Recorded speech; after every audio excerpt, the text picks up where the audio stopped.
You're listening to the RE Social Podcast with your hosts, Andrew and Vince from OnV Invest. For more information, go to onvinvest.com. What's up, beautiful people? It is Andrew and Vince from OnV. We are excited to have a very special guest, Mr. Tom Kadar. Welcome, Tom. Thank you, guys. I really appreciate this. We've been trying to do this for about 3-4 weeks now. Yep. So. Yep. You I'm get excited COVID, I get COVID. We all take turns. He just came back from Florida. You know, if you come back from Florida, everyone has COVID there. They all got it. They all got over it. Yeah. I hopefully didn't bring it back for you guys, but I dare you to give it to me.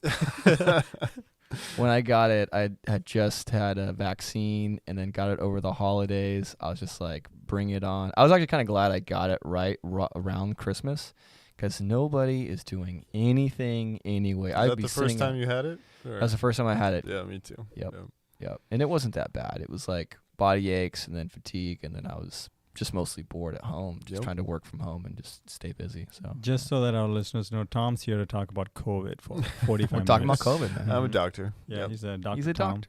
Yeah. Well, yeah. Let's get into it. Let's get into who Tom is, how we know him, and then let him kind of go a little bit deeper. So Tom is very knowledgeable, very busy, lots of businesses, very high income earner. And so I just thought it'd be cool. I'm, selfishly hoping to learn something and pick his brain. He and I officially work at the same office that I'm just like a little freshman at as a new realtor, but he's one of the gangsters there. I know that. And we met years ago at like one of our first meetups through my friend Sean, who's one of your guys, and awesome dude. Shout out to Sean if you're listening, buddy. We love you. He came to my first birthday party I threw in that sushi spot. Yep, that's right. I think it was 3-4 years ago. Yep. Yeah. And right. we just kind of stayed in touch, and hopefully we'll do some deals together, and figure out a nice symbiotic relationship. So Vince, what's your take on Tom? What do you think? Is he cool, or is he not one of the cool kids? I can close my ears. You can. He's not cool at all. What do we think? I brought him on to troll him for 45 minutes. We'll start with his hairstyle.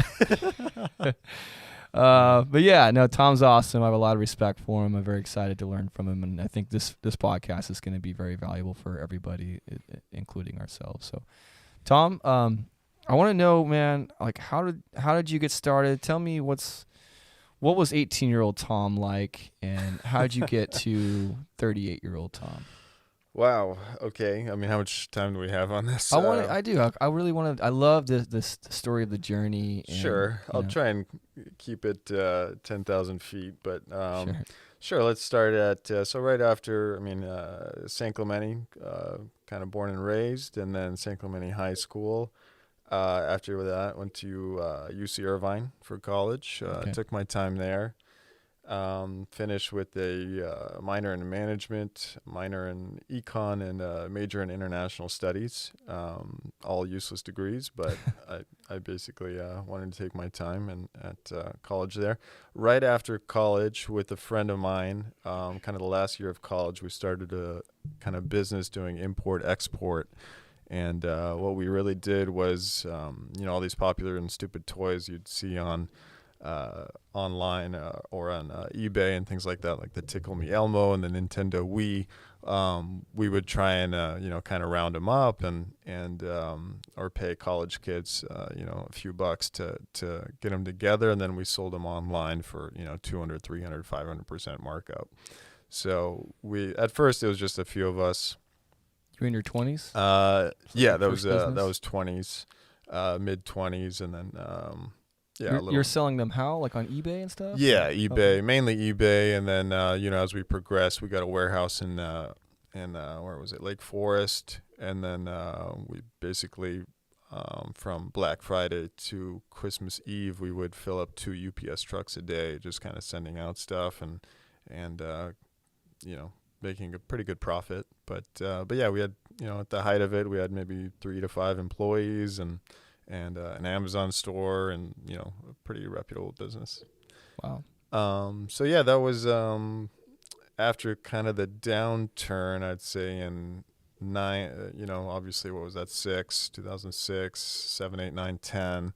is kind of where we sold off the bits and pieces, and then that's where I got my very briefly my insurance license, life and health, to kind of push life insurance onto people that really didn't need it. And then I really hated that, and that's at the same time I got my broker's license. So that was about 10 years ago now. Gotcha. So I got to be clear, you sold that first business? With those yeah, partners? just kind of what was left, the inventory. We sold that off, and basically just called it quits. Why is that? Why? Well, the economy took a hit, so It's around 08. Yeah, so Okay. basically we tried to do as best we could with it, but there just wasn't as much buyers. People had less Yep. disposable income, so we just kind of the market that we had. We were here based in California and sold a lot of the stuff, California and also New York, where they can kind of find those items that we were selling in Best Buys and Walmarts and Targets. So it made sense for them to buy it online through eBay at marked up prices. Interesting. So, but anyways, life and health insurance, very brief stint in that. I couldn't cut it. And then I got my broker's license, and then started doing kind of transactions locally. What made you choose doing the realtor thing? There was always something about real estate that attracted me to it. Kind of, I didn't know, a hundredth of what I know now, but just, building an empire, building a business. I knew I needed to do that. I couldn't be an employee. Yeah. I just wasn't cut out for that. So I had to really just see what my other options were. And real estate seemed like that avenue where, I could somehow get into it and really build something. So Nice. from that point on, I basically kind of was just helping out friends and family. Luckily, I had a good network here, obviously born and raised in the area. So, there was a good amount of people that I could help. But that took about 2 or 3 years of that in residential real estate. Was doing okay. I mean, I wouldn't brag about it. But then after that is when I kind of got mixed into commercial real estate, when I met some high net worth clients. One of which who sold their business for 100 million plus, and was taking a lot of that and doing a 1031 exchange into commercial real estate and all across, mainly in just a couple cities in coastal California, Orange County.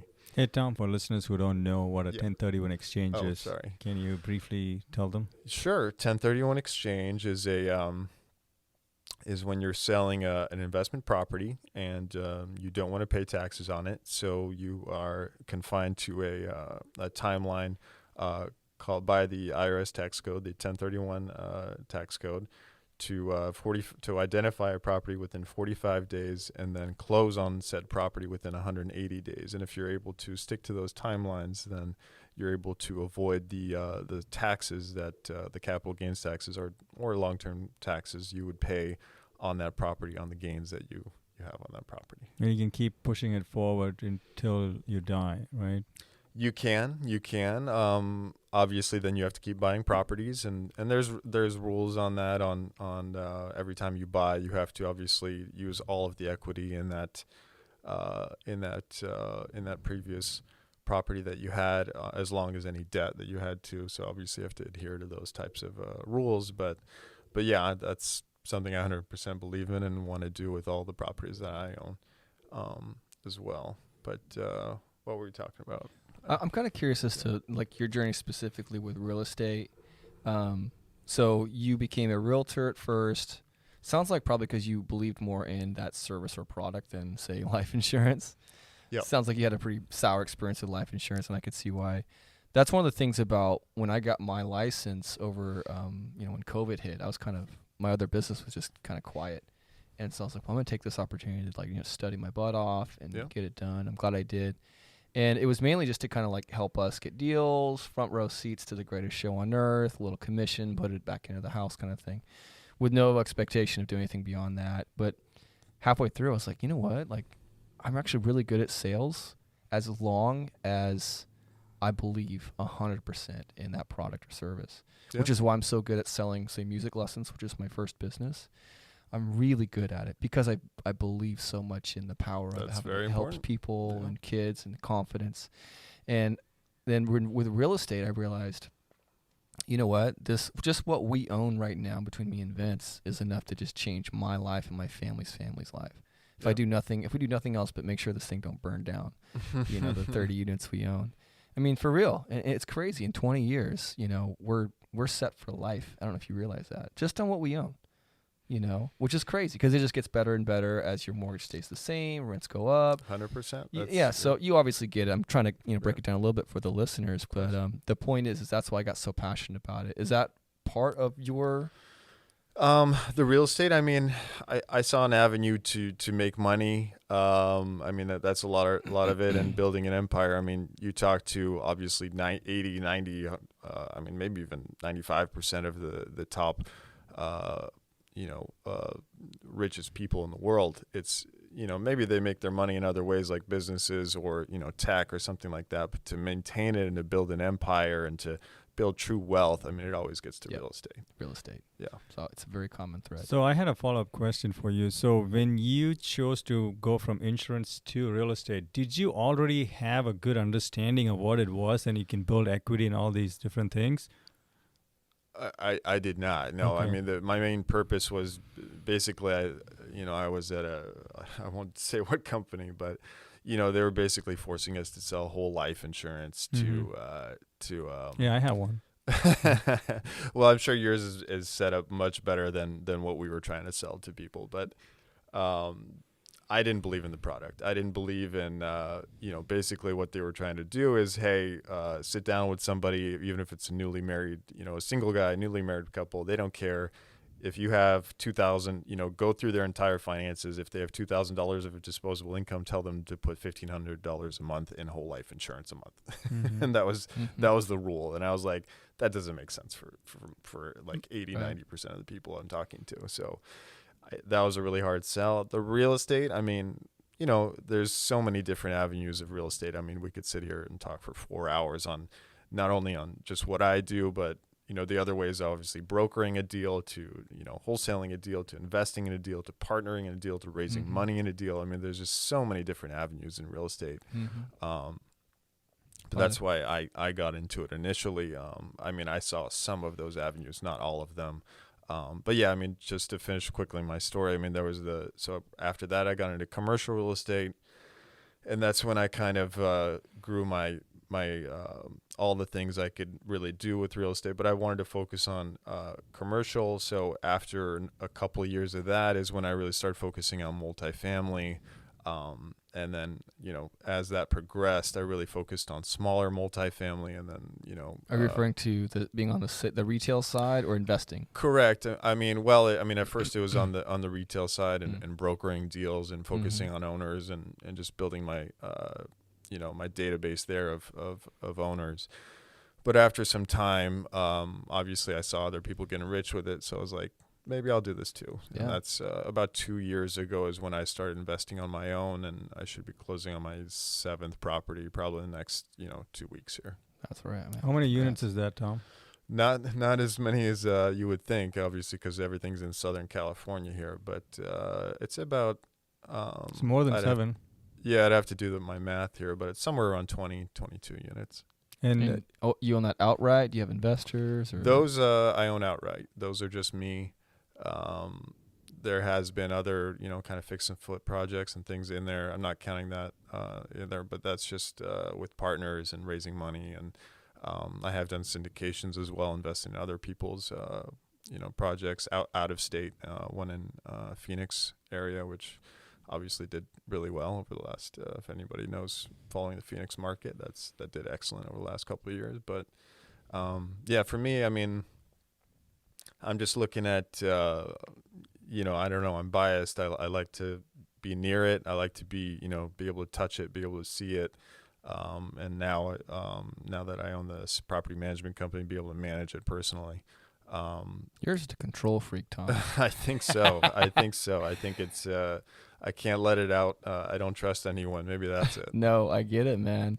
Yeah. Just kind of in my story personally, I've just noticed a lot of incompetence, and it's so rampant and common. And so that's why I'm joking with the control freak, because I'm kind of that way myself. Oh yeah. I just loved how we got dinner a couple weeks ago, and then we found out you were like just about a day away from officially purchasing the property management company that we have been using for our duplexes out in the Inland Empire. That was funny. Yeah. That's when I was like, okay, so Tom is a true gangster. Yeah. That's one of our favorite property management company. Yeah, 100%.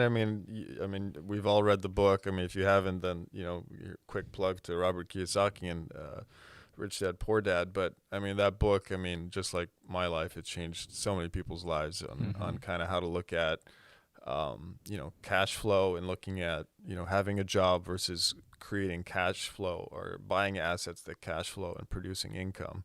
So I mean, even just keeping that in mind almost every day, I've somehow progressed. I mean, today I'm looking at the numbers of acquiring, currently we manage about 250 doors in that property management company, but we're looking to acquire another property management company that manages about 800 doors, and looking at the cash flow numbers there. And I'm comparing that to buying a multifamily building. So it's certainly interesting, and certainly something that, something I might be evolving towards is kind of moving out of multifamily and looking at more, buying more property management companies. So it's, wow. It's an asset. Are there tax benefits to owning property management companies? Well, I mean, it's obviously very high cash flow. You can't depreciate people, can you? You can try. Yeah. You got older, man. We're going to take you, divide by 27. We're going to divide by 27 and a half your age and depreciate you. Yeah. That's Yeah. funny. But yeah, I mean, going back to obviously owning my own units, and having a good understanding of single family and multifamily. I mean, it's just a great cash flowing business. Obviously, a lot of write-offs, and I mean, with every business, you guys know that you have all your write-offs and things you can take advantage of there. But yeah, I'm live on Instagram, and Chelsea, she was like, she met us at our first triplex, like in the ghetto. We were nobody, and she ventured out. She just said hi. She's like, 250 acquiring 800. Whoa, I'd say go with large multi-asset. Anyways, she used to She's work awesome. for Real Property Management in Bakersfield. Yeah. Oh yeah, Yeah, that's funny. yeah, so- Yep. Yeah. But that's crazy. That's interesting. So you're buying up property management companies. Yeah, Huh. it's I mean, we can talk about that for a while too. Property management companies have their own, a lot of different segments in them.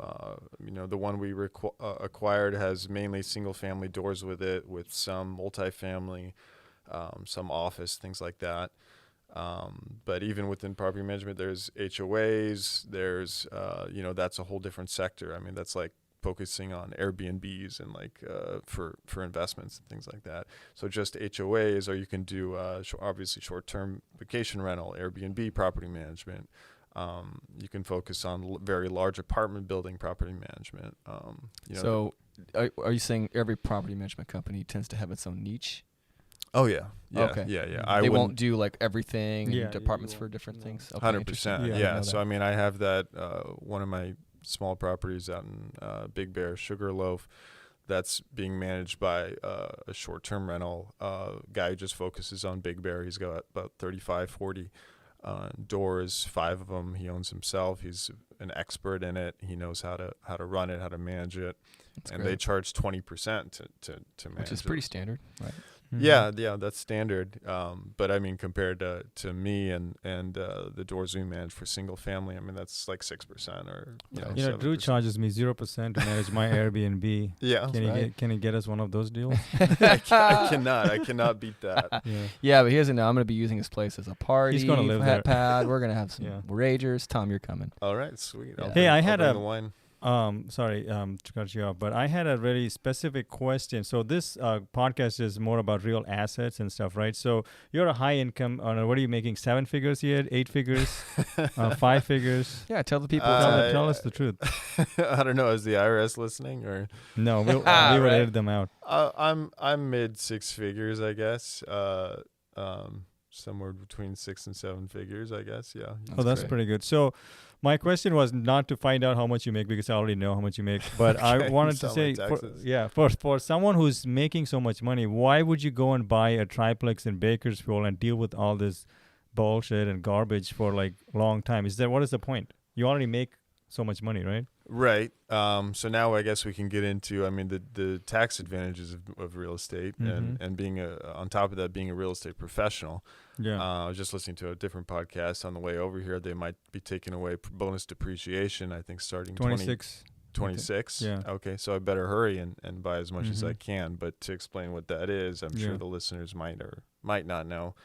The main reason I'm say I'm making, $500,000-$600,000 a year, and I buy, use all that money either to invest in real estate or better the assets I do have, is because every time I do buy an asset, for example, I bought a 4-unit in Buena Park a few months ago. When I do buy that, I do an accelerated depreciation on that property, so that, let's say, the $250,000 I put into that $1 million property, I can accelerate, depreciate, and basically take that full amount off my taxes as a loss. Mm-hmm. So at the end of the year, I mean, I can basically say I'm not making any money, and I own all this real estate. So either I'm giving it to Uncle Sam. Taxes. What's that? And you pay almost nothing in taxes. Well, I don't want to say that, but Mm-hmm. I'm definitely paying taxes. But either I can pay Way less than what you would be. Yeah, had you I'm not paying 40% in taxes. Yeah. I'm not. And So let me break it down. What just Tom Please do. just said, right? Probably 99% just listen to that and be like, what is happening, right? Yep. So let's say Tom makes about $300,000 a year, right? And then he goes and buys $1 million asset in LA, right? And then you don't need $1 million to buy the asset. So when you depreciate, that's a tax write-off. It's not a real loss you have. It's a paper loss, right? It doesn't matter how much money you put down. You could have put 0% down. You could still depreciate the property, right? Mhm. So Tom makes $300,000, right? He bought a property for $1 million and he put down $300,000. So what he's going to do is he's going to go and depreciate certain things in the property, which does not use a straight line depreciation, which is 27 and a half years, right? So you're going for to residential, yep. for residential, and if you do commercial, it's 39. So, but let's say he said he bought a 4-unit multifamily, which is residential. Yep. So then instead of waiting 27 and a half years, he's going to say, hey, the roof's going to depreciate in 5 years. This is going to depreciate in 7 years. And then he's going to say, I'm going to take that smaller depreciation. So that means if he's going to take $200,000 depreciate over 27 and a half years, now he can do it in 5 years. And then he's going to say, you know what, let me just do a bonus depreciation and take it all on the first year. So Tom is a real estate professional. That's more complicated. He works in real estate. So what he can do is he can now say that he lost $300,000. He did not lose anything, right? He lost $300,000 and he'll have a negative K1 from his LLC, and he'll go and say that he lost that much money, and he'll wipe out his entire $300,000. You got it. And to be clear, you didn't actually lose that. It's what's considered a paper loss because of the way the tax code is written. It's written for people to invest in real estate and to Yeah. purchase and put Yeah. the economy forward. And you just add that a real estate professional is, what was it, 700? 750 hours. You hours. got to be in real estate, and you Yeah. have to do about 500 hours of material participation. Mm-hmm. Exactly. Now- So obviously I do that with. Yeah, he's all- a realtor and he's a Yeah. broker, so he can do that. Now, you don't have to make this much money and have millions of dollars of real estate. I barely make 6 figures, right? I'm making 6 figures at my job, and I write off $25,000 of my income, the top $25,000. Now I'm about to buy a home. Property taxes and interest on that is going to be like $55,000. So I'm pretty much going to wipe out my taxes for the next forever. Like I'm going to be paying 10% at the bottom, right? carrying forward that loss too. Yeah, if you don't take it, you can carry forward it Yep. too. So but the biggest thing that people pay in their lifetime, the biggest thing is the tax. The people don't notice that. It's Yep. 40%, 50% if you include sales tax and other things. So if you can get ahead, Well, I mean, not only that, but think about that 40 or 50% I could have paid. I mean, I can keep the cash and save it. Obviously not in this environment with inflation and all that No. stuff. But let's say if I kept that cash and then saved it up and tried to buy a bigger property, or I could just kind of roll everything into real estate right now and just keep that momentum going and growing and growing and growing. And every time I buy a property, I get cash flow from that, and I can throw that in there and buy more down payments. I mean, this is the reason why I haven't bought a single family myself. I'm just kind of renting and not even paying that much. Every time I get a big check, I just kind of roll it back into real estate. I mean, this momentum that I'm trying to build, if I can keep this going for at least another couple of years, I mean, I'll have a sizable portfolio and a good amount of, passive cash flow That's that I great. can just live off of. And paying, a fraction of what you normally would on taxes legitimately. Yeah. Because of the way the tax code is written for So investors. For yeah, now. so for now, for a lot of people who are listening, they're gonna say, "Hey, you guys are taking advantage and Pay your use fair it- share, bro. you pay your fair share." So for all those morons who say that, the real question is, have you guys read the tax code? Right, the tax code is thousands of pages, and 99% of it is how not to pay taxes, which means what the government is telling us is to do certain things. They want us to do these things. Why do we not pay taxes when we do a 1031 exchange? Because every time we close on a property, a lot of people get paid. That's a lot of jobs. There's a lot of transactional Yep.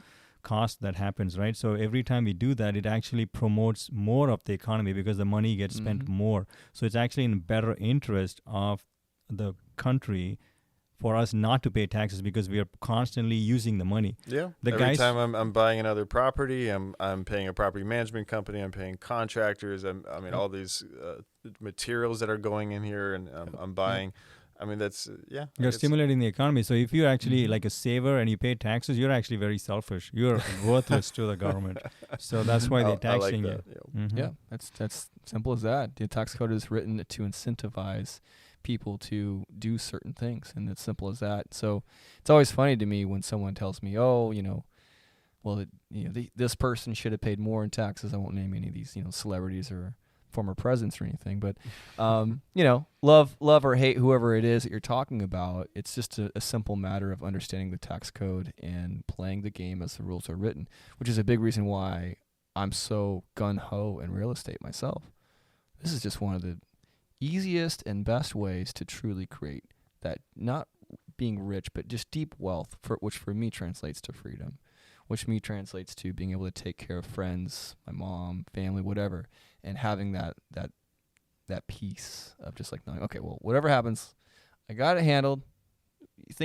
There's a lot of problems that come up in life just in living your life, and a lot of them can be handled with a decent income. Just knowing, okay. I mean, and that sounds just to some people that sounds greedy or something like that. But I mean, it's really about. I mean, for me, it's freedom to being able to do what you want when you want with who you want. But on top of that, I mean, once you're creating this income and for yourself, I mean, obviously some people are just want to buy a couple Lamborghinis and that $10 million house or whatever. Get the boat. But I mean, putting money back into your community. I mean, helping the people and the causes that matter to you. I mean, these are all things that that can kind of come of it. So I think that's all important. Yeah, personally. Yeah, absolutely. So Tom, when I met you 3 years ago, the only investment you had, I still remember, was you gave $100,000 to as being a limited partner in a Phoenix deal, right? In an Arizona deal, right? So since then, your portfolio has grown to 20 plus door. What is the portfolio now? Is it 500,000? Is it 50 million? What is it? I honestly, I don't know. I was kind of running numbers in my head last week on, but more just on what equity I have in there because we're looking at some loans again. But I don't know, probably at least 5 million, something like that. But again, that's nothing. None of that matters. It's really about the cash flow and the equity I have. And that's why whenever I buy these properties, I mean, we can get into this, how I buy all these properties off market. But it doesn't matter what it's worth, because when inflation happens, it goes not based on how much equity you have, but what you control, right? So you're going to be making $250,000 every year at 5% inflation. Sure. Well, that's nice of you to say. But I mean, obviously we don't know what's going to happen with the market. We don't know what's going to happen with inflation. Obviously now we got to worry about interest rates ticking up here. Well, we know they're going to print more money. Yeah. They don't want to. I mean, they keep saying that. Did you know what they did? They haven't stopped printing. They haven't even tapered yet. Really? Yeah. Yeah. So, I mean, but the interest rates have ticked up. They have, but they have not raised it yet. That's just based on people. Based on hearsay and the anticipation of. Yeah. Well, I mean, the markets took a huge tumble last couple of weeks. Yeah, it's true. So, but yeah, I mean, people are looking for real assets. I mean, I see that every day in the markets. There's so much cash out there. I mean, for the listings that I have, I don't even look at people who have less than like 50% on a loan. It just doesn't, why would I bother with something like that when there's so much cash and people are giving over? I mean, before I was seeing cash offers and then, it's cash, I can go below the list price. Now it's like cash offer above list price, very aggressive. I mean, like people know that, either this cash sits in my bank account and I lose 10% on it this year, or, I buy something and it goes so up. you do commercial real estate. So this will be a good question for me to ask you. So you do see the numbers in a different way. You're not selling to someone who's like, oh, I really like the countertop, I'll pay 10,000 or 100 million over asking. So you trade a lot of volume in commercial real estate. So you do see cap rates being compressed, and I see a lot of deals that don't even meet 1-2 DSCR, right? So Right. how do you make sense of those? So is it still a good time to buy if you're not even breaking even in commercial? You think a big crash is coming? Yeah, I mean, that's a big loaded question. I mean, I definitely don't see a crash coming. I see maybe tapering off. Obviously, things can't accelerate this way forever. Why is that? For the listeners, Sure. this is something I repeat probably every day. But why do you Do you want think me to the say it? market won't crash? What's happening? Well, I mean, all the factors we've been talking about. I mean, the lack of inventory. I mean, Historic lows right now. yeah. So, but I mean, interest rates are still super low. Lack of inventory. So much cash. And the feeding frenzy of needing for these assets is just through the roof. I mean, I think we talked about this before. Just how many listings are available. I mean, not even residential, but also multifamily or anything else. Just shows like there's such a huge appetite for this stuff. Yeah. Some people might say that there's the foreclosures are coming from the people who didn't pay their loans during COVID or something. But I mean, even if all those listings hit the market, they would just get gobbled up instantly. It's just when I see, I mean, I personally was looking like you, Vince, for a Costa Mesa house, and I'm. What happened to that house you were looking at in Costa Mesa? Which one? You were going to make an offer on Oh, it. I did. I did make beat an out offer. by an offer $250,000 over asking. Or no? I only went over. That's I only went over like 100,000 over Inside asking. jokes. Yeah. And the listing agent basically laughed at me and said, "Yes." For 100 over asking, they laughed at you? Yeah, basically. Oh my God. I mean, because he got a obviously- cash offer from some like rich. No, I doctor or mean they something. just they got a bidding war and Yeah. got pushed up probably 200. See, that's why you got to 250. talk to me. I just offer whatever, I guess, Yeah. but yeah, to go back to your question, I mean, I just don't see. The crash. I don't see. I mean, it's got to taper off. There's no way you can accelerate the way it has over the last couple of years. When I invested in this, they paid me out this last year on that syndication I went into in Phoenix, and I gave them $100,000, and then they said in 5 years we'll double your money and we'll give you like a 6 or 8% return or whatever. Mm-hmm. And then COVID hit, and then we were all nervous, and then within a year and a half, they said, "Yep, we reached all our metrics within 2 years." In 2 Mhm. years. In 2 Wow. years, Yep. they doubled our money. Yeah. And they sold it, right? Oh yeah, Yeah. they sold it, and They should have but kept it can't. That exponential rise in pricing just can't not continue. Yeah, of forever. course not. Yeah. Yeah. So that's But why I- they sold it. They knew that, and they're like, "Let's just get out while." Well, I it's mean, it's that's a done. different story. The syndicators only really make money on the sell. They don't Right. really make it on right. on If you can anything do that else. in 2 years rather than 5. Oh why yeah, not? they'll do it, Makes and they'll take that money and they roll it into something else. But I mean, even now I see syndications getting pushed to me, asking for money and promising 3 to 5 year hold, 2x return on your money, 6 to 8% interest on your money. I can't see that. I mean, the cap rates are at 4.5 in these markets. Where are they going to go? 3, 2? I mean, there's no 4 cap rates anywhere in the world except US, right?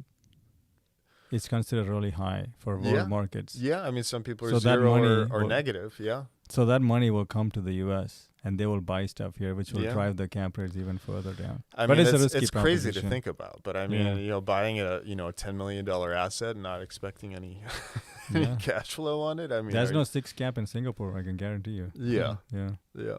I mean, I guess it makes sense. I just, to me, it doesn't. it doesn't. It's hard to kind of envision. But I mean, if you think about it, you're buying it even at a 4 cap, and you can raise the rents. You know the rents are going to go up.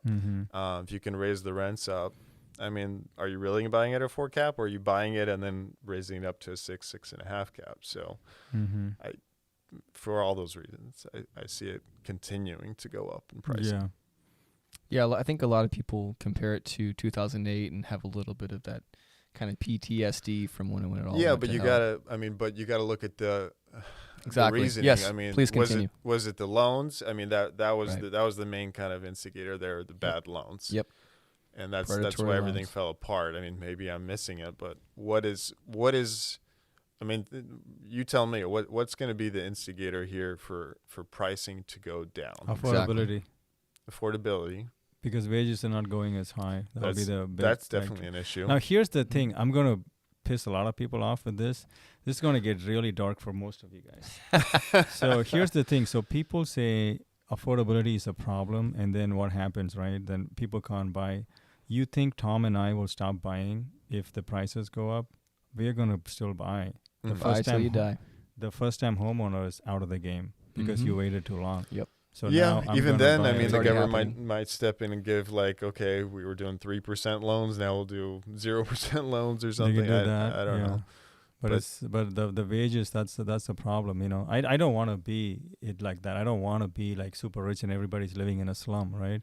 That's But not going to be it's good. That's that's I hear that's how bad. revolutions happen. Have you been to LA recently? I have not. On purpose. Yeah. Yeah, exactly. So Yeah. that's the problem. There's mansions and then there's like tents, right? Tent cities, right? Yeah. So Yeah. we don't like that, but you know, if it's happening, you don't want to be on the side of the tent, right? So that's why, you know, Yeah. you would want to try to figure out a way to buy a home if you can. If you can't buy a, you know, Just get into something so Get you're into riding this something. Well, they need more inflation. affordable housing, and that's True. I mean that's another reason why I like multifamily, because there's not enough workforce kind of blue collar housing, affordable housing for people. You know, the normal kind of people who make 40,000-50,000 to even 80 or 100,000. It's just there's nothing available, and then obviously the cost to build these units are. Tom just called through the roof. anybody who makes 100,000 or below poor. Just And he's right. let's In Orange County, what I let's said. let's He's get right. that on tape. Oh okay? no, I'm fucked. TomCater.com. So, all your concerns. That is actually my website. That is his website. Oh no, Cancel Send your Tom. hate mail there. cancel Tom. Cancel Tom. But you're right though. In Orange County, that's like, you're doing okay. And You when know, in Orange but- County, you're barely doing okay in 100,000. I Yep. mean, but yeah, exactly. I mean, you can't. I mean, what's the bottom level of buying even a condo or townhouse in here has gone up. I mean, I've seen it over the last few years. I mean, used to be 300,000. I mean, I bought my first house, a townhome in Aliso Viejo for 335,000. That was 10 years ago, like right before I got my license, and then I sold that for $550 just a couple of years ago. That's how I kind of started all this too. Is took that money, the tax write-off, obviously lived there too the last 5 years, so all that profit, and then I started rolling that into real estate. That's how I started this whole journey. Well, so you kind of got a nice influx of cash flow based on your primary res that you sold. Exactly. Yeah. Yeah. You're Can you also walk making people good through like money. how that works? Because the 2-year thing you wait. Can you kind of break Sure. that down for Yeah. anyone who's Quick not sure what's going on? breakdown. Yeah. If you live in your primary residence 2 of the last 5 years, if you're single, $250,000, you can write off. If you profit $250,000 or less, you don't have to pay anything on the profits there. If you're married, it's $500,000 or less. That's So. accurate. So that's obviously a huge benefit of. I mean, that's one of the only reasons I'm looking at getting a single family residence again, because I can put less down. I can put down 5% or 10% potentially. Not in this market, but potentially I could put down 10%. Let's say on a $1.5 million. Exactly. See, and then you have the benefits of the taxes. And I mean, you could do HELOCs. You can take money out on the property. Yep. If I fix it up, and then I can force some equity that way. So there are some benefits to owning your primary residence. But for me, my business is set up to really find off-market properties, discounted properties, direct from owners, in the 2 to kind of 20 units range. And I look in Orange County, Riverside County mainly, San Bernardino County, San Diego County. We just kind of started. We might start LA County here soon as well. yeah, I can go into that if you guys want the kind of the breakdown of what I'm doing with wholesaling and kind of Definitely. talking. So I've got a group of about 7, 3 cold callers, virtual assistants in the Philippines who are constantly calling direct to owners. Obviously, I build the lists, I scrape them, I get that information. They reach out, they get an owner that'll look at an offer. I've got another virtual assistant and some other people on the team who comp that property out and say, we think its retail price is 1.5. We'll come in at 1.35, or if it's a good market, let's say Huntington Beach, we can even come in more aggressively, like 1.4, 1.425. And then from there, we put it under contract, and either we move it to an investor that we have on our list, or we market a little bit, or we buy it ourselves, or I buy it myself. How long do you tie it up for? Typically our standard, we have our own standard 2-page contract that does about 60 days, but sometimes the owner will push back. I mean, we could figure this out in like probably 30 or 45. Wow. Yeah. I mean, I'm looking for cash buyers on these And how properties. much are you spending on these? On which part? On this wholesaling, finding deals, and Well, I mean, we could break it all down. The virtual assistants, or I should be kind of actually discounting that in the next month here because I'm finding a cheaper method for that. But they're about $1,200 to $1,500 a month. They're working 40-hour weeks. You give them a like a commission or a bonus, or is it just on the hour? No, straight monthly salary. And there's third parties who kind of do all that and pay that. But that's on the, I could go direct to the Philippines and kind of manage that whole process and probably pay half that or less, a third of that. yeah, why don't you use India, bro? Why are you using Philippines?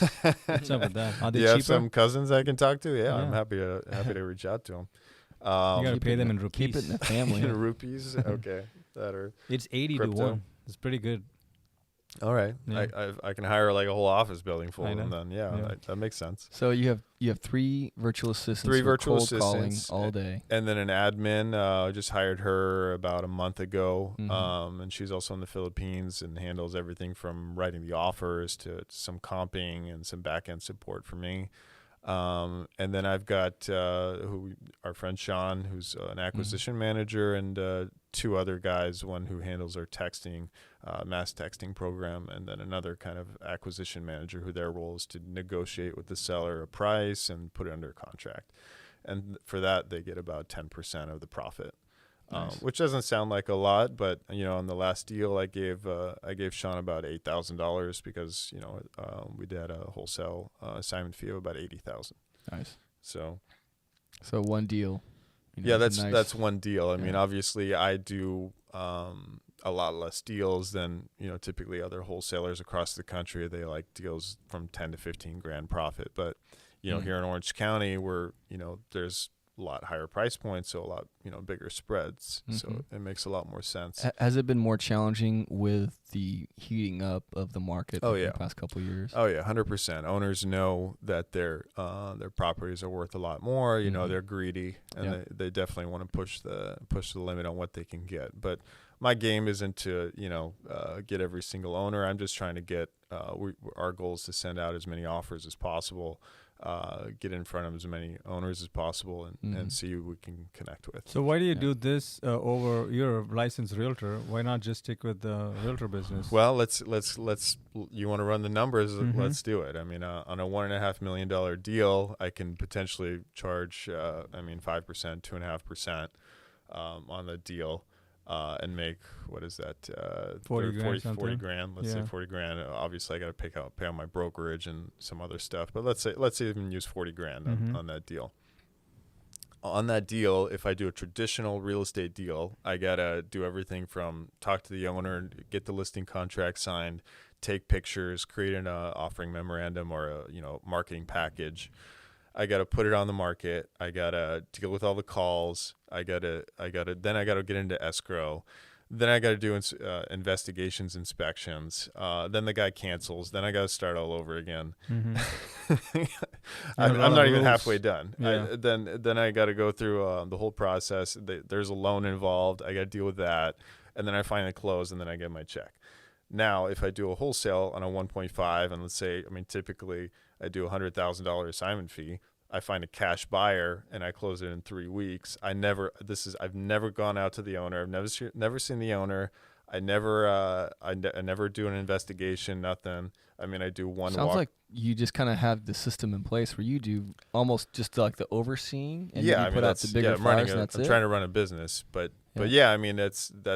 I mean, there's one time where we go out and see the property, and I'm making minimum, $80,000 to $100,000. That's great. Within like a 3 week span. Within 3 weeks, let's say even 4 weeks. 4 weeks, sure. But I'm not. It's a lot less work. Yep. On top of that, But- my license isn't even on the deal, so my liability is off. Nice. So I mean, it's just it's a no-brainer. Yeah. Absolutely No no-brainer. risk in terms of liability. You got a More good money. team. Yeah. I mean, and that sounds amazing, but as somebody who has been hiring myself now for the past few years, it's definitely tricky to set up those systems and the team and run that. I admire you. I applaud you for that. Some people might be listening and be like, oh, well, like, holy crap, he's just making all this and he's, just overseeing it. And How much sounds like does he's it got the cost? team.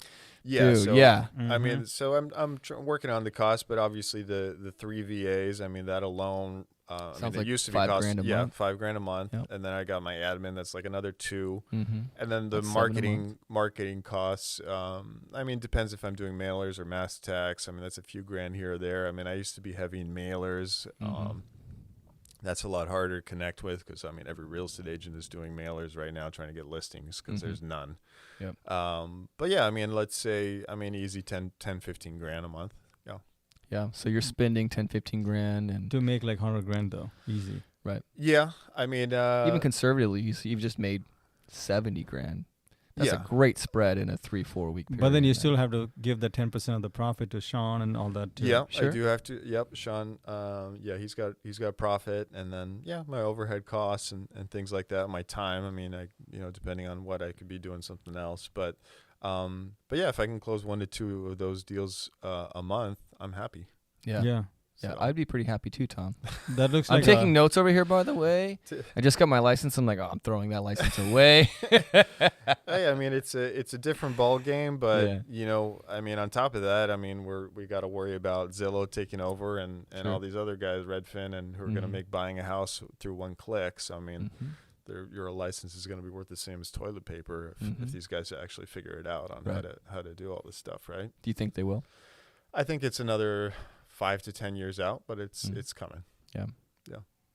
It's interesting. I've kind of been looking into that myself and like how all that works and yeah, I mean, especially with the younger generation, by the time they're at that home buyer stage, it might be like their favorite option. It's So very everything's hard. I mean, one click. it's not an easy process. I mean, as you saw, Zillow was trying to buy all these houses, and they shot Yeah. themselves in the foot. I mean, they don't Yep. care; they'll just take it off as a loss or whatever. But Right. they were buying these houses, they were overpaying on them, and they were just basically hoping the market will continuously going. catch up. But it's very hard to price homes. I mean, on top of that, even harder to price income properties and multifamily properties because it's area block to block. I mean, Yep. forget about in California and coastal areas like Laguna Beach to price a single family home that's 5,000 square feet with an ocean view next to a 2,000 square foot shack. I mean, there's not an algorithm that can do that. Yeah, that human element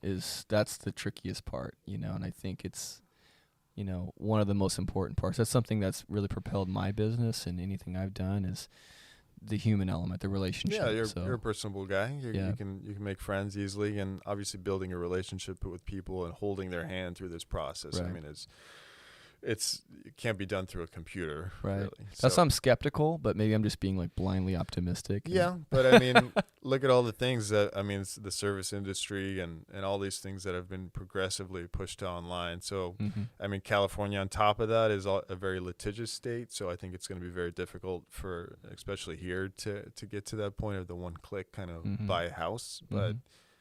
it's going to They'll get. they'll it's gonna eventually get figure there. it out. Then Yeah, I agree. It's, think I mean, there's- nothing else, they'll tie an agent to the whole process Right. and then pay them a salary of a few Right. grand or something Yeah. like that. But Interesting. So real quick, I'm kind of curious. Like, nobody is at that level of income and running systems and these multiple businesses without like a supreme level of knowledge and self-discipline. What books would Oh, you thank recommend? I would not say that about myself, but yeah, go ahead. You're on drugs, anyways. So tell me, what kind of books would you recommend to myself and of course? You think all the time I have to read books after everything I shared with you? What are you doing? I do buy a book like every week or two, and it's been piling up on my on top of my bar, which empties out after every week. But I've got a long list of books. But what are you looking to? I'm curious on? as to how you educated yourself to get to that point. What was? Well, it wasn't through books. Okay. So, what was it through? it was really hands-on experience. I mean, podcasts. I mean, I Okay. really listen to. I mean, even now on 2x speed, I probably go through 5 to 7 podcasts a day. There we go. Yeah, I mean, Okay. just basic real estate knowledge, wholesaling, multifamily, commercial real estate, syndication. I mean, you name it, I'm listening to it, and it's How many easy. hours a day? I mean, on my way to work, on my way back from work, sometimes at work, working out. I mean, it's at least 2 hours a day. Nice. But I mean, obviously 2xp, that's 1 hour. Right. So Right. Yeah. That's good. Yeah. Well, that's what I was just kind of curious about, man, because I mean, it just sounds like you know a lot about what's going on, and there's I know a lot about a very specific thing about real estate. which is I all mean, you need. Yeah, I mean, that's obviously, I mean, the riches are in the niches, right? I mean, Yeah. if you want to, I could have focused on, 6 years ago, I could have focused on retail. I mean, I would have shot myself in the foot because of COVID, but Mhm. I could have focused on retail triple net investments, or I could have focused on hotels or something like that. I could have gone a different, ton of different avenues. I'm glad I went through multifamily just because, where it is right now. And, during COVID, it's that and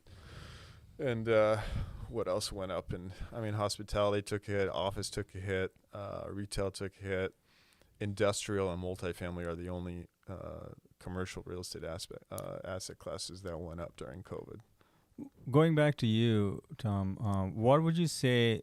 What choices, what decisions did you make going from should we say a failed insurance agent to a very You can say that. successful failure. real estate person? I mean, the usual BS of never giving up and Yeah. all that kind of Mhm. stuff. But yeah, I mean, I had goals, and there was a long period of time where I was working, 8-hour days, 10-hour days, but I wasn't getting anywhere. But I mean, it was really the last 2-3 years of really. I mean, it took me. I mean, if you can survive in real estate 6-7 years, you'll make money, and you'll make good Mhm. money, especially here in Orange County, where You talking about on the investor side? on the Or retail side, retail just side? retail commissions and that kind of stuff. Transactions. Yeah, so I got to a point where I started closing, bigger deals regularly and making some money. Obviously, I could have taken that money and, bought the Ferrari, bought the $3 million house, and Mhm. leveraged myself to it till I make sure that actually might have been smarter because that house would be worth like 5 or 6 now. But Mhm. but I decided I'm going to take this money. I'm going to take what I learned from Rich Dad Poor Dad. And So it just was the books that you read that you knew. well, the one book. I mean, Rich Dad Mhm. Poor Dad. But I mean, it's I had.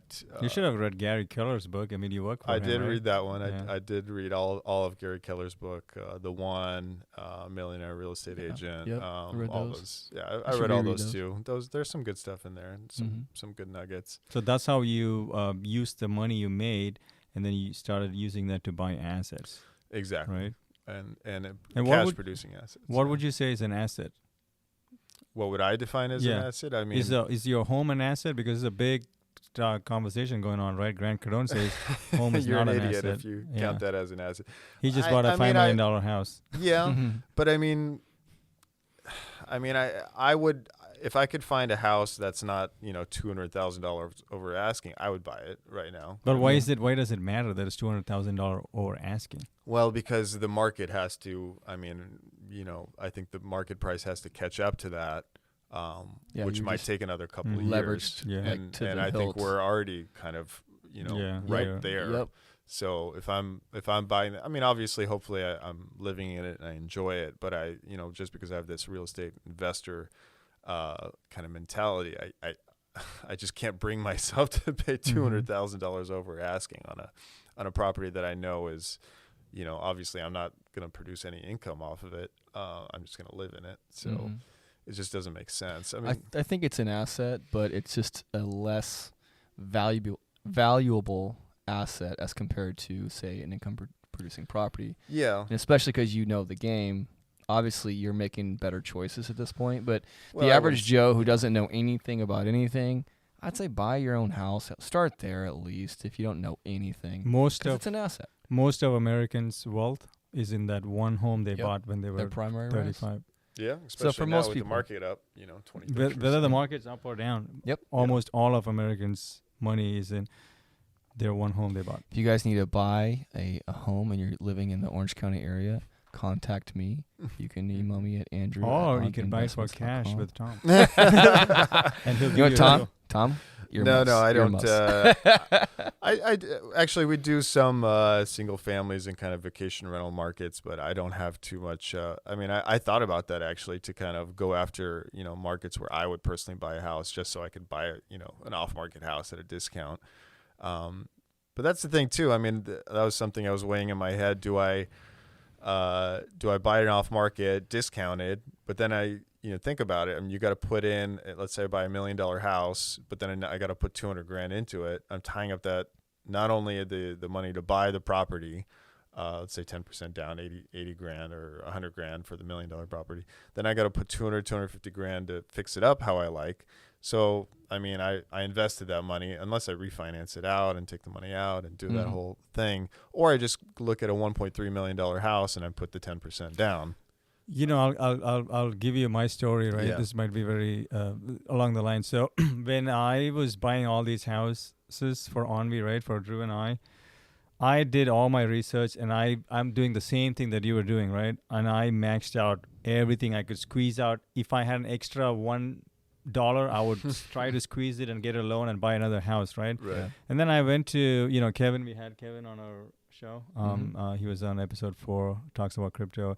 Talked to Ryan, my boss, and some of my other close friends. And I said, hey, is it time for me to buy a house or should I buy another investment property? Because I can swing one more, but that's it for me. Like it's a wrap. And they said, you already have 25 plus houses. Another house is not meaningful for you. It's just another house. It doesn't matter, right? Yeah. But if you bought a home, you can live in it and you will probably feel better about it. Like you can have a garden or whatever, right? Pride of ownership. So that's when I decided I'm not going to do another house. Now I'm going to make Drew buy houses for Envy, right? Now he's going to take on another probably like a 4-plex or something because I've played my part already, right? So for me at this point, it doesn't make sense to buy another house on my name. Yeah. It's investment house. Right. Am I going to buy another investment as soon as I buy this? Like 100%. Yeah. I'll try as to- long as you can max out your 10 residential loans or whatever. Yeah, because I have loans on different people, right? Like Drew's got 2, I got 5. Oh, yeah. It's easy for you. I'm pretty close to maxing that out. I'll have to do like a blanket portfolio loan or something like that Yeah. or start selling stuff. So for you, Tom, I would say if you can find something that is a digestible monthly payment, let's say it's $3,000, $4,000, I don't know what it is, $5,000, $10,000, you should buy a home. But if you're paying $2,000 and you're living in a baller spot, and then your mortgage is $12,000, it's kind of stupid to buy that house.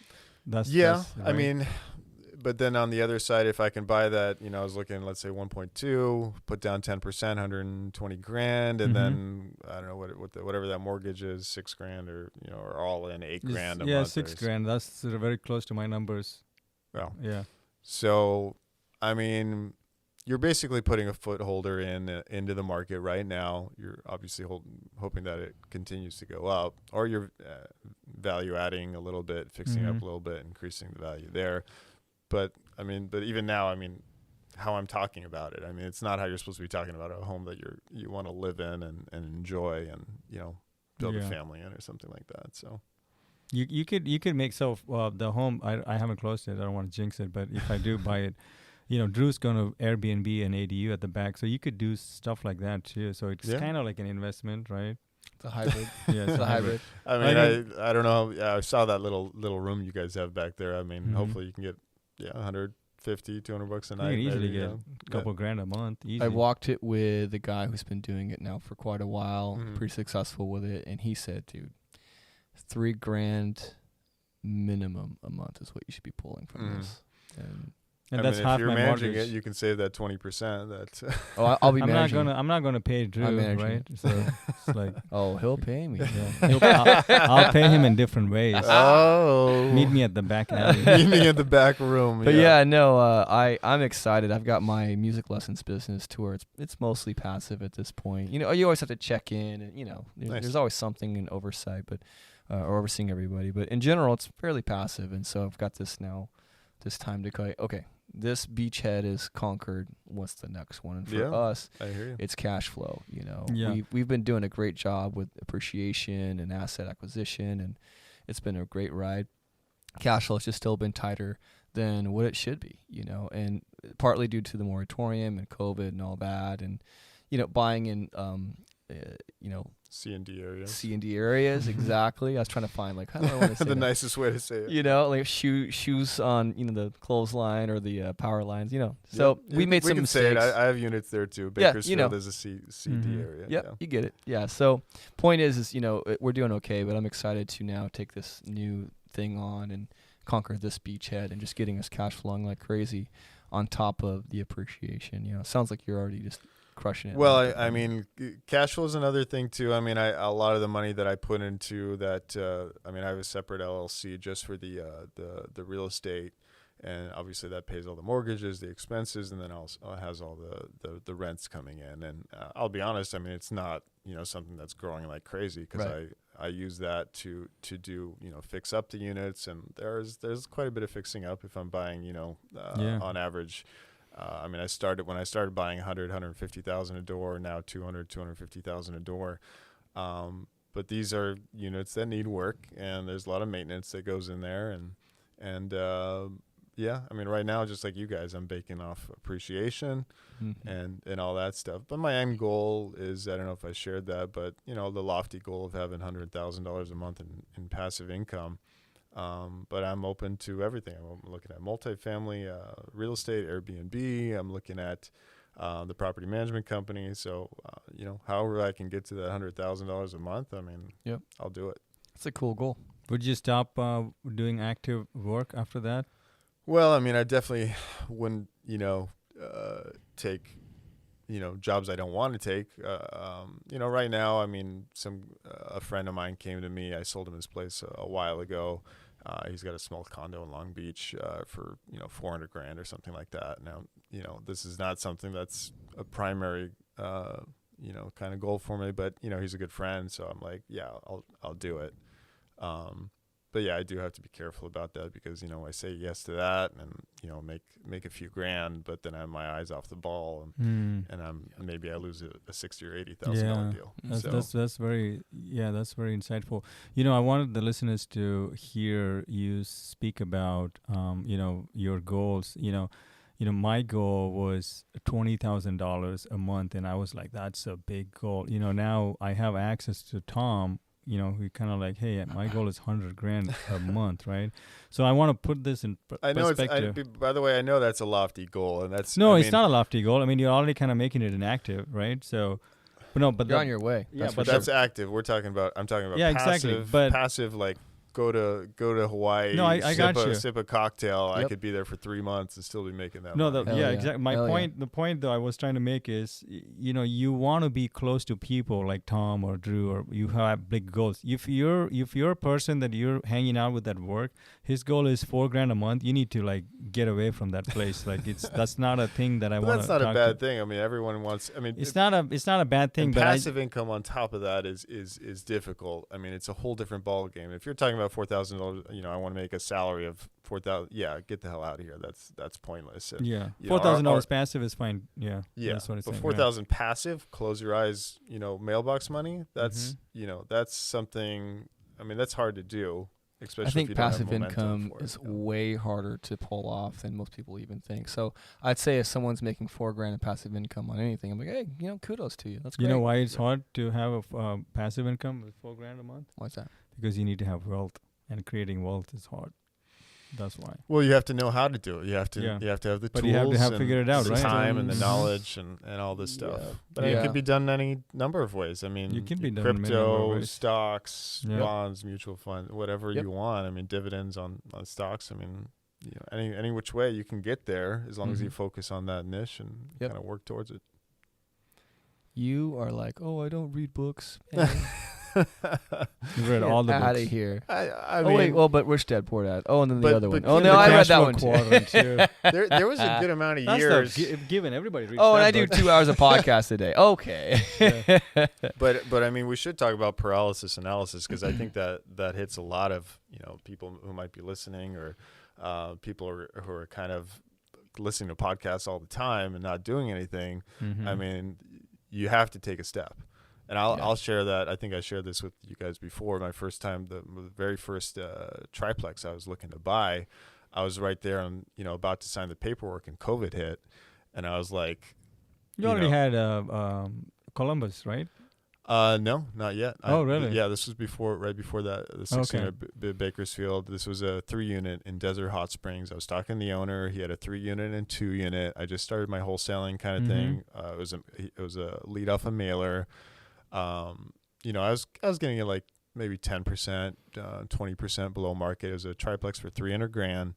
I just finally got my loan ready. I had a bit of money because I sold my townhouse in Aliso Viejo, so I definitely knew I wanted to invest in real estate. I listened to all the podcasts. I read a few books on multifamily. I've been doing this enough for other people. I was ready to go, and then COVID hit, and I was like,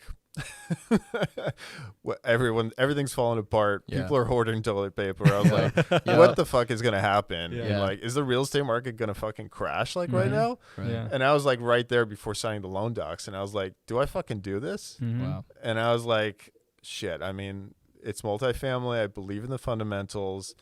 But what really bothered me, I was like, paralysis analysis. I've been reading about this forever. I just want to fucking do it. Yeah. I don't Mhm. even. I just wanted to take, and then I just took the dive. I jumped off, and I bought that one, and then I bought the 2-unit from that other guy. I mean, I'm obviously glad I did. I mean, multifamily's been such a fucking rocket ship over the last 2 Mhm. years. But yeah, that $300,000 triplex I could easily sell for $475 right now. But Nice. In 2 years. And I In know you less- didn't put yeah. $300,000 down, so you're gonna double, triple, quadruple your money. yeah, easily. Yeah. But So yeah, I for- mean, I was scared. I mean, I was like, nobody. I was. I mean, I don't know about you guys during the beginning of COVID. I mean, Oh no, I was obviously sweating bullets. Yeah. Like, yeah, Oh yeah. yeah. I was like still, because I had to go to work. I was doing, working on deals that needed to close. Obviously, some of those didn't even close. But I was like, I got to work. Nobody was there. I just locked myself in my office. Came home. Took off all my clothes, threw in the laundry basket outside, went in the shower, scrubbed for like an hour. I was like, oh, COVID's got me. Yep. But Here we are 2 years later wearing masks. yeah, 2 years later, I was like, Yeah. everyone's got their mask. Nobody's wearing masks in Orange County, but Right. Hell yeah. That's true. Yeah, man. That's super cool hearing your journey though, and just like how you've come up and educated yourself and just worked your tail off. I'm always curious as to like the deeper why, and like what's your why? It sounds like it's very powerful. I mean, yeah, I mean, family. Obviously, You got nieces, nephews, sisters, I've brothers? got a good amount of family in back in my homeland of Hungary, in Budapest. Oh, really? Yeah, Oh, I that's didn't know that. both my parents are Hungarian. So, Dude, the guy we're buying the house from is from Hungary. oh yeah, Yeah. maybe. He just said, you guys are communists, and he moved to South Dakota. He actually said that. Californians. you mean? California, yeah. That's funny. Yeah, I thought he was going to Florida. Was he South No, Dakota? he went to South Dakota. Oh, you're right. Yeah, South he's Dakota. already That's gone, another. yeah. That's another. He's from person. Hungary. Cool guy. Yeah, Super cool guy. yeah. I speak Hungarian, so if Oh, you really? need me to put in a good word for you, I'm happy Oh, to do wow. that. But yeah, I mean, I don't know. So you were born here or no? I was born here. Yeah, I was Okay, born in yep. SoCal, but we'd go back every summer and kind of hang out in Hungary for a month. And I had a good relationship with my family there. Obviously, I want to help them out however I can. But I mean, I wish I could give you a loftier why or something. But I mean, it's really about the freedom of being able to do what you want, when you want, Yeah. where you want, who you want with. Right. I mean, before I fucking get too old to, Yeah, run enjoy around. it and Yeah, fucking enjoy it and Enjoy be able life. to like, Yep. hey, do I want to go to Iceland for a month? Yep. Yeah, let's go to fucking Iceland I for a love it. month and life's short. Yeah. Yeah, and then just or be able to work on business ventures that I want to, even if they don't, they're not, money isn't involved right away, or I have to be making money Yep. this month. I can work on a project that I feel passionate about. I mean, Mhm. those are all important things. I feel that's being able to live life how you want is like. Do you think you could reach that point of, say, $100,000 a month in passive income if you just stayed in your comfort zone and never took a leap? I that's feel like that's a loaded it's a very loaded question. question. No, 100%. Obviously, I mean, if I didn't buy that first triplex, I mean, I'd have a good amount of cash probably saved up, and I probably could have bought, that, few $1 million house. It's still And good, then right? but then I'd be tied to that mortgage, and I'd have like $15,000, $20,000 mortgage. I'd be trying. Hey, to but pay. the house might have gone up in value. That's true, and then You I gotta could have pull it sold back it out. and fucking taken off, Yeah. and then maybe taken that money. So maybe that would have been smarter. Who knows? I could have bought that $3 million house a few years ago, sold it for 4.5, 5. Units are always better. More units, the I better. think so. Yeah. I think it's just work like we talked about, workforce housing, super need for it. Rents are gonna go up. I mean, they did, last have year, gone up, 8%, 10%, Yeah, which crazy. is insane. Yeah. But on top of that, I mean, I'm looking to, vertically integrate, horizontally integrate, contracting business, the property management business, obviously. Not only is it a good cash generating business, but look at rents. If they go up, I make more money. Yep. Property management fees. So And they are going up Yeah, right now. we've been seeing our rents have been going up. Our property manager keeps increasing. yeah, 319 just rented for 975. That's That's insane. That's a duplex we bought just before the pandemic, and it was $700. Yep. That's almost 30%, more than That is 30%. yeah, that's my same thing. My 6-unit in Bakersfield on Columbus. There, the rents were $700 and $750 for 2-bed, 1-bath, all across the board. I think I have only one that's still at $750. The rest are all $1,100, $1,200. Wow, that's a lot. Yeah. Yeah, that's great. Yeah, it's a 6-unit, right? And you 6 can unit. play the cap game and cash out if you. Possibly. Yeah. Yeah. if you I wanna mean, I might trade. be joining you. Yeah. In that. Let's go buy something, dude.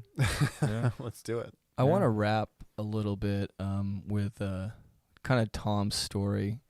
So, and then correct me if I'm wrong. I like to get a little philosophical and go like kind of deep. Obviously, I gave you that loaded question for a reason, and I wanted to, I was really more for the listeners rather than you, because I knew what you were going to say. I would say you've done 3 things. You first of all found your why, being taking care of your family and hungry and freedom for yourself and just knowing life is short. I want to go travel and not have to worry about, anything else. Asking the boss man, can I take a week off, boss? Love that. So you discovered your why, which sounds like it was very, very powerful for you.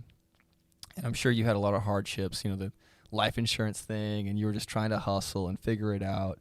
And I'm sure you've had, way, way more failures than most people. I know I have on my way. And that's something that, a lot of people don't think about or consider. But it sounds to me like you had the why, which pushed you through all that. And then it sounds like you educated yourself, despite you saying you didn't. The podcast, Street smarts or book smarts. Street smarts, yeah, and just working hard and obviously learning the game, as you're hustling. So you educated yourself, and then I think it's very important to note for the audience and myself to remind myself that you pushed through fear on a lot of these things that sounds like it leveled you up. Probably even buying your first home in Elisa was a little bit scary. Like, oh, should I do this?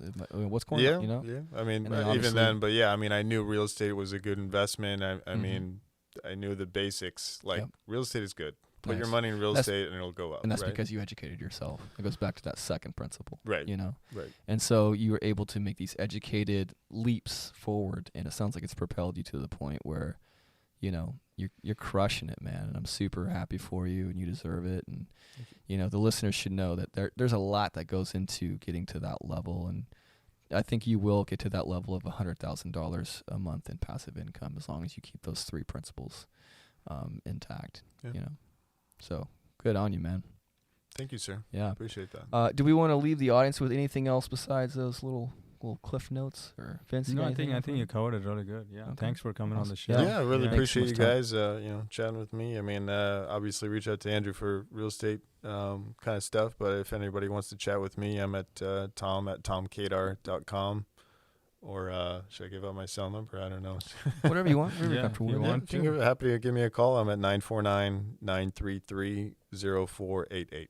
And Yeah. you work with investors and regular. Yeah, work with investors, work with sellers, or just if anybody wants any questions on any of what we're doing, I'm happy to chat with them. So Yeah, that's awesome, That's something I like to do: education, giving back, people along this journey wherever they are, Yeah. ahead of me, behind me. I'm happy to help. So. Yeah, even doing this podcast was very generous of you and your time, man. I learned Yeah, a lot. no, and this I know was everyone fun. else did. Yeah. Yeah. We'll catch up with you in a follow-up episode, and then we'll see where you are towards the 100 Yeah. grand. All So right. where are we at, man? 100? All right. Are we there? That's fair. What are we at now? Like you got 10K in passive, or Conservatively, yeah, let's say 10. okay, 15. from the 20 units or so. 20 units, and then I mean, if I'm allowed to count the property management company too. Oh yeah, that's passive. Mhm. You don't really take the calls for the toilets, right? So No, Yeah, so- no. That's got a staff of 4 people. Obviously, in an office in Riverside, we have an office in Orange County as well. But yeah, obviously, property management. Anybody wants help on that, I'm happy to help Awesome. there yeah, too. we'll give you a couple more units in the next couple of months. All right, let's Yeah. do Yeah. it. Yeah, that's the plan. Yeah. All right, guys. Well, thanks so much for tuning in. This has been On the Invest with Tom Kadar, a very inspirational high-income earner who is living proof that if your why is strong enough, if you're willing to put in the work and do the homework and study, and if you're willing to push through the fear barrier, you can accomplish anything. And I'm sure that we'll be following up, sooner than later with somebody who's sitting on $100,000 a month in passive income, and that's super inspiring. So. All right, guys, signing off. Thanks for listening. Peace. Bye.